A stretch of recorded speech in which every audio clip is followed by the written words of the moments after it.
Battle through the heavens की सोसम से video के अंदर एक बार फिर से आपका स्वागत है। तो इस वाले पार्ट के अंदर काफी चीजें होने वाली, क्योंकि जो जियावेन है वो पहले तो एक्सपीरियंस करने वाला है 100 ऑफ रिकार्नेशन, और इसी पार्ट के अंदर जियावेन को बहुत ज्यादा वार्ड भी मिलने वाला है, और साथ ही जियावेन को जो पावर लेवल है वो भी काफी क्रेजी तरीके से बढ़ेगा। तो चलो यार ज्यादा बकवास न करते हुए वीडियो करते हैं शुरू। तो जैसे कि हमने इसके पिछले पार्ट में देखा था कि जो जियावेन होता है वो एंशिएंट बोधिसत्व ट्री के सारे नेगेटिव इमोशंस को रिफाइन कर देता है। तो हमारे इस वाले पार्ट की शुरुआत बिल्कुल वहीं से होती है, जहाँ पे जियावेन उस बोधिसत्व ट्री के अंदर से एक डिवाइन और इंटेलिजेंस को फील कर पा रहा था, और तभी उस बोधिसत्व ट्री के अंदर से एक टहनी बाहर आती है जो कि जियावेन के सर को सहलाने लगती है, और इस सीन को देख के जियावेन भी मुस्कुराते हुए अपने हाथ को आगे बढ़ा के उस टहनी को थपथपाने लगता है, और कहता है कि ये काफी अच्छी बात है कि वो सारे के सारे नेगेटिव इमोशंस रिमूव हो गए। और जैसे ही जियावेन के मुंह से सब बाहर आते हैं तो वो काफी टायर्डनेस फील करता है जो कि उसके सोल से ओरिजिनेट हो रही थी। यार तभी जो जियावेन होता है वो अपनी आंखें बंद कर लेता है और उसका जो सर होता है वो नीचे की तरफ झुक जाता है, और पिछले कुछ टाइम से इतनी खतरनाक लेवल की रिफाइनमेंट करने की वजह से जियावेन की बॉडी के ऊपर काफी प्रेशर आया है, और भले ही बोधिसत्व ट्री जियावेन की बॉडी की दूरी को बार बार रिफिल करता जा रहा था, लेकिन सोल का जो एग्जॉशन है वो इतनी आसानी से हटाया नहीं जा सकता। और अब जब जियावेन को रिलैक्स करने का मौका मिला है तो अब उसके सोल की वो टायर्डनेस जिसे कि वो काफी टाइम से सप्रेस कर रहा था वो अपीयर हो चुकी है, और इसी रीजन की वजह से जो जियावेन होता है वो एक गहरी नींद के अंदर चला जाता है। और जब बोधिसत्व ट्री देखता है कि जियावेन अपने सर को झुका के गहरी नींद में जा चुका है तो उसके अंदर से एक अजीब सा साउंड सुनाई देता है, और तभी इस बड़े से एंशिएंट ट्री के अंदर से एक एमरल्ड ग्रीन लाइट इरप्ट होती है, और ये जो हरे कलर की लाइट होती है तुरंत ही कई हाथों में ट्रांसफॉर्म हो चुकी थी, और ये जो हाथ होते हैं जियावेन को अपनी तरफ खींच लेते हैं, और जैसे इन दोनों के बीच कांटेक्ट होता है तो बोधिसत्व ट्री के अंदर से एक मिस्टीरियस एनर्जी फैलने लगती है, और जो जियावेन होता है वो उस एनर्जी के साथ मर्ज हो जाता है, और अभी जियावेन किसी स्टैचू की तरह उस पेड़ के अंदर बैठा हुआ था।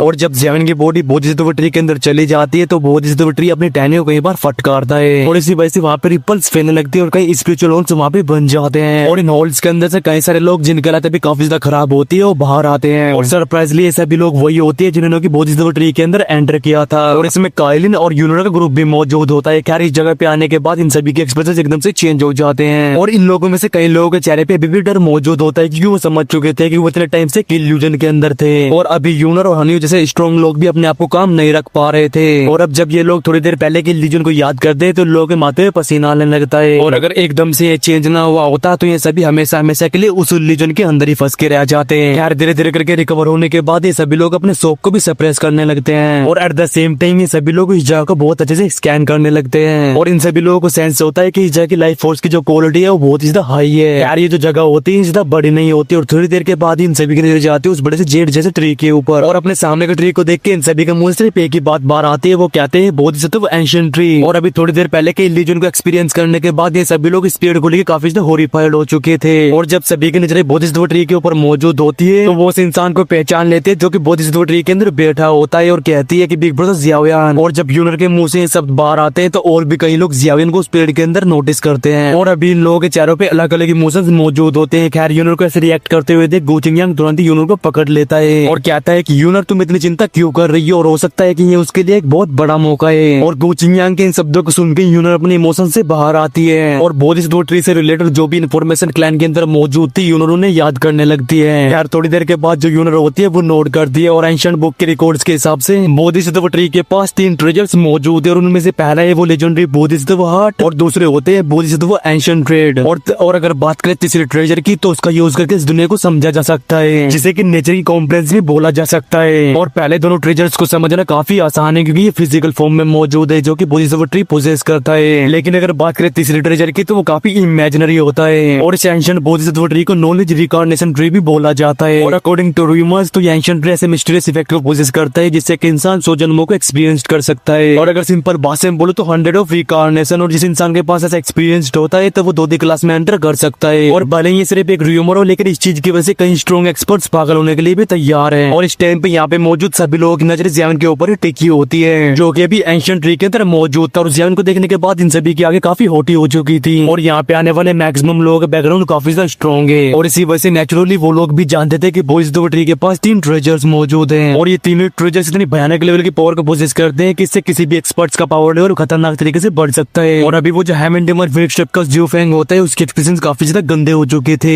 और वो कहता है कि आखिरकार इस लड़के को सबसे पहले ये मौका कैसे मिल सकता है, और अपने कैरेक्टर के बाद भी ये इंसान अपनी जेलसी को सप्रेस नहीं कर पा रहा होता, और भले ही ये मौका किसी और को मिल जाए लेकिन वो बिल्कुल भी नहीं चाहता था कि ऐसे फायदे जियावेन को। और जब जियोफेंग के एक्सप्रेशन काफी गंदे हो चुके थे तभी हन्यू जिसके चेहरे पे हमेशा वो स्माइल रहती थी वो भी गायब हो चुकी थी, और भले ही उसका एक्सप्रेशन अभी काफी काम हो लेकिन अंदर से उसका दिल इतना काम नहीं नहीं होता। और अभी जो हनियो होता है वो अपने अंदर एक खतरनाक लेवल के रिग्रेट को फील करता है और कहता है कि अगर मुझे पहले से ही पता होता है कि इस लड़के को ये अपॉर्चुनिटी मिलने वाली है तो मैं स्पेशल जेट टोकन का यूज करके पहले से ही क्लैन के बुड्ढे को यहाँ पे बुला लेता। और अगर उसे ये डरना होता कि गोक्लैन के लोग भी बीच में इंटरवीन करेंगे तो बीच टाइट को क्लियर करने के बाद ही वो हर क्लैन के द्वारा दिए गए जेट टोकन को तोड़ देता। और ऐसा करने के बाद अनक्लैन से आने वाले एक्सपर्ट जियान को टपकाने के लिए काफी थे। और क्योंकि अब जियान गोक्लैन के लोगों के साथ है तो फोर्सफुली उसके ऊपर अटैक नहीं कर सकता, क्योंकि हनियो को भी ये चीज पता होता है कि इन गोक्लैन के लोगों के पास ही वो स्पेशल जेट टोकन मौजूद होंगे जिससे कि वो गोक्लैन के पावरफुल एक्सपर्ट्स को यहाँ पे बुला सके। और कहीं अगर ऐसा हो जाता है तो फिर बोजिस ट्री के सामने एक ऐसी खतरनाक लेवल की बैटल स्टार्ट हो जाएगी जिसका फायदा कोई और उठा के चला जाएगा। और भले ही हनियो अभी काफी रिग्रेट फील कर रहा हूँ लेकिन अब काफी देर हो चुकी है, क्योंकि ये जो जगह है ये एक अलग ही रियलम के अंदर और यहाँ से कोई भी स्पिरिचुअल रिपल बाहर नहीं जा सकती। और इसी रीजन की वजह से अगर हनियो हनक्लैन के एक्सपर्ट्स को यहाँ पे समन भी करना चाहता है तो वो एट द एंड यहाँ पे तो ऐसा नहीं कर सकता। खैर तभी जो हनियो की आंखें होती है वो जाती है ज़्यूफेंग के ऊपर। और अभी दोनों की आंखें काफी डार्क और चिली हो चुकी थी और वो किसी की भी नजरों में ना आए हुए हल्का सा नोट करते हैं। और जैसे ये दोनों नोट करते हैं तो ये तुरंत ही ज़्यान की तरफ शूट हो जाते हैं। और अभी इन दोनों की स्पीड इतनी ज्यादा फास्ट होती है कि कब ये दोनों स्ट्री के नीचे पहुंच गए इसे कोई भी डिटेक्ट नहीं कर पाता। तब ये दोनों अपनी बॉडी की पूरी दूरी को सर्कुलेट करने के बाद बॉडी थ्रोटरी के अंदर मौजूद ज़्यान के ऊपर अटैक कर देते हैं। और इस सीन को देख के ऐसा लगता है जैसे कि ये दोनों फोर्सफुली ज़्यान को जगाना चाहते हो, लेकिन सीन कुछ ऐसा होता है कि जैसे ये दोनों अपनी जगह से मूव होते हैं तो यूनर समझ जाती है कि ये दोनों कहाँ पे जा रहे हैं। और इस सीन को देख के यूनर के पूरे ग्रुप के एक्सप्रेशन चेंज हो जाते हैं। एट द सेम टाइम यूनर के हाथों के सामने गोल्डन फ्लेम इरप्ट होती है जो कि तुरंत ही दो बड़े बड़े हैंड प्रिंट्स में ट्रांसफॉर्म हो जाती है। और ये दोनों ही बड़े बड़े हैंड प्रिंट्स लाइटनिंग स्पीड से हनी और ज़्यूफेंग की तरफ शूट हो चुके थे। लेकिन हनी और ज़्यूफेंग को देख कैसे लगते हैं जैसे कि वो यूनर के अटैक के ऊपर ध्यान ही नहीं दे रहे हो। और उनके हाथों के ऊपर जो भयानक लेवल की दूरी की इकट्ठा हो चुकी थी वो तुरंत ही एंशिएंट बोइस ट्री से जाके टकरा जाती है। और जैसे इन दोनों का ये अटैक बोइस ट्री की बॉडी से जाके टकराया था तो हमें एक बैंक का साउंड सुनाई देता है। और इससे पहले कि हनी और ज़्यूफेंग खुद ही मना पाते तभी वो सेंस करते हैं कि जिस जगह पे इन दोनों का अटैक टकराया है वहां से एक भयानक और टेरिफाइंग लेवल की एनर्जी राइज हो रही है। और ऐसी भयानक रिटेलिएशन को देख के हनी और ज़्यूफेंग के चेहरे एकदम शौक से भर चुके थे और इसी वजह से इनके पास डॉज करने का भी मौका नहीं होता और वो टेरिफाइंग फोर्स इन दोनों की बॉडी के अंदर एंटर कर जाती है। और इनकी दिल के जो डिफेंसेस होते हैं वो तुरंत डिस्ट्रॉय हो चुके थे। और तभी ये जो दोनों होते हैं इन दोनों की कटी पतंग बन जाती है और ये उड़ते हुए पीछे जाते हैं। और ये दोनों जो कि उड़ते हुए पीछे जा रहे होते हैं इनके मुंह से तुरंत ही खून बाहर आता है। और पर झपकते यानी और ज़्यूफेंग को हारते हुए देख सभी लोग शॉक्ड हो चुके थे। और इन सभी की शौक से बनी नजर जाती है एंशिएंट बोइस ट्री के ऊपर। ये चीज सच में बहुत ज्यादा टेरिफाइंग है। यार अभी यूनर की टिकी हुई थी ज़्यान के ऊपर जो कि एकदम सही सलामत बोइस ट्री के अंदर मौजूद था। और ज़्यान को एकदम सही सलामत देख यूनर एक चैन की सांस लेती है और उसकी ऐसी कोल्ड नजर जाती है हनी और ज़्यूफेंग के ऊपर। और at the same time golden flame उसकी बॉडी से रप्ट हो जाती है। और यूनर कैसे किलिंग इंटेंट से बड़ी नजरों को देख के हनक्लैन और हेवन डिवाइन फिनिक्स ट्राइब के लोग शॉक्ड हो जाते हैं। और ये लोग तुरंत ही हनी और ज़्यूफेंग के पीछे आके खड़े हो गए थे जो कि जैसे तैसे करके अपने आप को संभाल रहे थे। और अभी के सीन को देख के ऐसा लगता है जैसे कि दोनों ही पार्टी के पीछे अगर थोड़ी भी गड़बड़ी हुई तो बैटल तुरंत ही स्टार्ट हो जाएगी। और यूनर को बैटल के लिए तैयार होते हुए देख गो चिंगयान कहता है कि यूनर हमें बिल्कुल भी लापरवाह नहीं होना है। और वो भी हेवन डिवाइन फिनिक्स ट्राइब और हनक्लैन के लोगों को काफी खतरनाक तरीके से देखता है। और क्लियरली यहाँ पे हनक्लैन और heaven divine phoenix tribe cooperate कर रहे हैं। और अगर ये लोग यहाँ पे ब्लडी बैटल स्टार्ट भी कर देते हैं तो फिर ये कोई भी नहीं कह सकता कि इनमें से कौन जीतेगा और कौन हारेगा। और ऊपर से इनकी फाइट की वजह से एक कमोशन क्रिएट होगा जिससे कोई फायदा ना होकर ऊपर से इनका नुकसान ही हो जाएगा क्योंकि ये फोर्सफुली ज़्यान को जगा देंगे। और यूनर को भी अभी अच्छे से पता होता है कि गो चिंगयान क्या सोच रहा है और कोई रास्ता ना होने की वजह से वो नोट कर देती है, जिसके बाद वो निकलेंगे इंटरेस्ट से भरी नजरें उन लोगों के ऊपर से हटा लेती है। और फिर उसका ध्यान जाता है ज़्यान के ऊपर जो कि अभी अपनी आंखें बंद करके मेडिटेट कर रहा है। खैर तभी से इंसेप्ट होता है ज़्यूफेंग और हनियो के ऊपर जो कि अपने मुंह से खून पूछ रहे होते हैं। और तुरंत ही इनका ध्यान जाता है ज़्यान के ऊपर जो कि भी ट्री के अंदर ट्रेन कर रहा है। और अभी इन दोनों के चेहरे पे काफी डार्क एक्सप्रेशन मौजूद थे और भले इन दोनों ने अपनी स्ट्रेंथ को कंबाइन करके अटैक किया हो लेकिन फिर भी ज़्यान को जगा नहीं पाए। अभी ज़्यूफेंग कहता है कि बोधिस ट्री इस लड़के को प्रोटेक्ट कर रहा है, आखिरकार ये लड़का इतना लकी कैसे हो सकता है। और हनी और ज़्यूफेंग को जैसे पता था कि थोड़ी देर पहले की वो terrifying retaliation force definitely ancient Bodhi's tree के अंदर से आई थी क्योंकि ज़्यान की अभी की स्ट्रेंथ को देखते हुए उसके लिए इन दोनों से फाइट करना नेक्स्ट इम्पॉसिबल है। और भले ही फिर चाहे कुछ भी हो लेकिन इस चीज के बारे में जानने के बाद ये लोग काफी हेल्पलेस फील करते हैं। और अभी बोधिस ट्री के ऊपर अटैक करने के बाद ये लोग समझ चुके थे अगर यहाँ पे मौजूद सभी लोग मिलकर भी अटैक करें तब भी वो बोधिस ट्री के एक पत्ते को भी नुकसान नहीं पहुंचा पाएंगे। और भले ही इन दोनों के पिछवाड़ों के पीछे से भी कितना भी धुआं क्यों ना निकल रहा हो लेकिन बोधिस ट्री की प्रोटेक्शन के साथ वो ज़्यान का घंटा कुछ बिगाड़ नहीं सकते। और हनी और ज़्यूफेंग के काम होने के बाद इस स्पेस का एटमॉस्फेयर काफी शांत हो जाता है। और क्योंकि यहाँ पे मौजूद बाकी ग्रुप्स इन लोगों से ज्यादा फेमिलियर नहीं होते तो उनका इस फाइट के बीच में इंटरवीन करने का कोई भी इरादा नहीं होता। वो सब पीछे मुड़ के बस यहाँ से वापस जाने के मेथड्स को ढूंढते रहे। यार तभी गो चिंगयान जो कि हनी और ज़्यूफेंग के ग्रुप को काफी खतरनाक तरीके से देख रहा होता है उसका ध्यान जाता है ज़्यान के ऊपर। और वो यूनर से कहता है कि लगता है ज़्यान का इंप्रेशन इस बोधिस ट्री के ऊपर काफी अच्छा पड़ा है, आखिरकार हमारे यहाँ पे आने से पहले ऐसा क्या हुआ था, क्योंकि नेचुरली जियान को भी उस इल्यूजन के अंदर फंस जाना चाहिए था। ये सुन के यूनर हल्का सा नोट करती है और कहती है कि लगता है इस जगह से बाहर जाना नेक्स्ट टू इम्पॉसिबल है, और मैंने थोड़ी देर पहले ट्राई किया था और अपनी पूरी ताकत लगाने के बाद भी मैं स्पेस में छोटा सा क्रैक भी फॉर्म नहीं कर पाई, और लगता है कि अब हमें बिग ब्रदर जियान के उठने का वेट ही करना होगा। और यूनर के इन शब्दों को सुन के गू जिंगयांग भी एग्री करता है, क्योंकि उसने भी थोड़ी देर पहले ट्राई किया था, लेकिन नेचुरली यहाँ का जो स्पेस है वो बहुत ही ज्यादा स्ट्रॉन्ग है, और वो अपनी पूरी स्ट्रेंथ को यूज करने के बाद भी स्पेस में हल्के से रिपल को फॉर्म नहीं कर पाया। फिर स्पेस में क्रैक फॉर्म करने के तो बात ही छोड़ो। खैर, जब ये दोनों बात कर रहे होते हैं तभी काइलिन भी कहती है कि अब हम लोगों को यहाँ पे वेट ही करना होगा, और अच्छी बात तो ये है कि यहाँ की जो लाइफ फोर्स है वो काफी डेंस है, और इसी वजह से हम लोगों को यहाँ पे थोड़ी देर तक रहने में कोई भी परेशानी नहीं होगी, और उसके लिए जियान को यहाँ पे छोड़ के जाना नेक्स्ट टू इम्पॉसिबल था। काइलिन कहती है लेकिन इस टाइम के दौरान हम लोगों को इन लोगों से काफी केयरफुल रहना होगा, आप सभी लोग अलर्ट रहो। और काइलिन के इन शब्दों को सुन के पूरा ग्रुप हाँ में नोट करता है, और हनी और जियोफेंग के इंटेंशंस बिल्कुल भी सही नहीं है, और भले ही वो र्यूमर हो लेकिन ये दोनों बिल्कुल भी नहीं चाहेंगे कि जियान 100 ऑफ रिकार्नेशन को एक्सपीरियंस करे, और अगर जियान को ये सब चीज मिल जाती है तो जियान इसके बेनिफिट्स की वजह से 2D क्लास में एंटर कर सकता है, और अगर जियान उस स्टेज तक पहुंच जाता है तो फिर वो इन लोगों के लिए एक बहुत बड़ी क्लैमिटी होगी। यार, इस स्पेस का जो टाइम होता है वो काफी ब्लरी होता है, और इसी वजह से यहाँ पे कोई भी क्रैक को फॉर्म करके यहाँ से बाहर नहीं जा पाता। और अभी थोड़ी देर पहले उस रियल जैसे इल्यूजन को एक्सपीरियंस करने के बाद इन लोगों में से किसी की भी एक्शन लेने की हिम्मत नहीं होती, और भले ये जगह काफी बोरिंग हो लेकिन एट द एंड ये रियल जगह है, और अगर कोई दोबारा से उस इल्यूजन के अंदर फंस जाता है तो वो समझ नहीं पाएगा कि क्या रियलिटी है और क्या इल्यूजन है, और वो चीज इन सभी के लिए काफी ज्यादा टेरिफाइंग होगी। क्या जैसे जैसे टाइम गुजरता रहता है तो ये सभी लोग ट्रेनिंग मोड में एंटर करते रहते हैं, और इस जगह जो नेचुरल एनर्जी है वो लाइफ फोर्स से भरी हुई है, इसी वजह से वो नरिशमेंट का काफी अच्छा सोर्स है, और अगर कोई इस एनर्जी का यूज करके अपनी इंजरीज को ठीक करना चाहता है तो वो चोटें जो कि उनके शरीर के अंदर काफी टाइम से मौजूद है उनसे भी छुटकारा पाया जा सकता है। इसी वजह से इस टाइम के दौरान सभी लोग चुपचाप से बैठकर ट्रेनिंग करते रहते हैं, लेकिन यूनर के ग्रुप के अंदर कुछ लोग ऐसे मौजूद होते हैं जिन्हें इस टाइम के दौरान हनी ग्रुप के ऊपर नजर रखनी थी, और अगर ये लोग कोई परेशानी खड़ी करते तो ये लोग एक्शन लेने के लिए एकदम तैयार बैठे थे। लेकिन अच्छी बात यह है कि पिछले टेरिफाइंग रिटेलिएशन फोर्स की वजह से खून फेंकने के बाद हनी और जियोफेंग को समझ जा चुका था कि अभी उन्हें कुछ भी करना एकदम यूजलेस ही होगा, और इसी वजह से ये लोग फालतू में अपनी एनर्जी को वेस्ट नहीं करते। खैर, ऐसे डल ट्रेनिंग के बाद 1 महीना गुजर जाता है, और इस 1 महीने के अंदर एंशिएंट बोधिसत्व ट्री के अंदर कोई भी एक्टिविटी नहीं हुई थी, और अभी जियावेन जो कि एंशिएंट बोधिसत्व ट्री के अंदर बैठा होता है उसके उठने की तो बात ही छोड़ो, अभी सभी लोगों के सेंसेस से उसका ऑरा भी गायब हो चुका था, और ऐसे सीन को देख के यूनर का ग्रुप भी कई बार पैनिक फील करता था।